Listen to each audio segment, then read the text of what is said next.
நாளை என்பது நிரந்தரம் இல்லை அப்படின்னு சொல்லி நான் டைலாக்லாம் வந்து கேள்விப்பட்டிருக்கேன். அதை என் லைஃப்பில் வந்து இன்றைக்கி தான் நான் வந்து உணர்ந்தேன் அப்படின்னு சொல்லலாம். போன வருஷம் விநாயகர் சதுர்த்தி அன்றைக்கி என் பாட்டி வந்து என் கூட வந்திருந்தாங்க. ஸோ அவங்க தான் வந்துட்டு விநாயகருக்கு வேணுங்கிற எல்லாமே வந்து பண்ணாங்க. அந்த வீடியோ கூட கீழே டிஸ்கிரிப்ஷன் பாக்ஸில் கொடுத்துருக்கேன், செக் அவுட் பண்ணி பார்த்துக்கோங்க.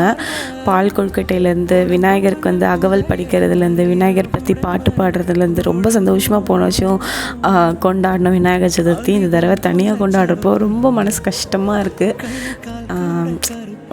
லைஃப்னால் வந்து கடந்து தான் போகும்ல. ஸோ அதனால் அதை நினச்சிட்டு அப்படியே க்ளீனிங் ஒர்க்கும் வந்து ஸ்டார்ட் பண்ணியாச்சு. ஸோ ட்ரெஸ்ஸிங் டேபிளில் இருந்து தான் வந்து ஃபர்ஸ்ட் வந்து ஆரம்பித்தேன்.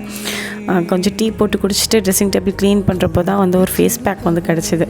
ஸோ எக்ஸ்பீரி இன்னும் ஆகலை. ஸோ ஃபேஸ்க்கு வந்து அப்ளை பண்ணிக்கலான்ட்டு ஃபேஸ்க்கு வந்து அப்ளை பண்ணிட்டேன். ஸோ நெக்ஸ்ட் வீடியோ பார்க்கலாம். பாய்.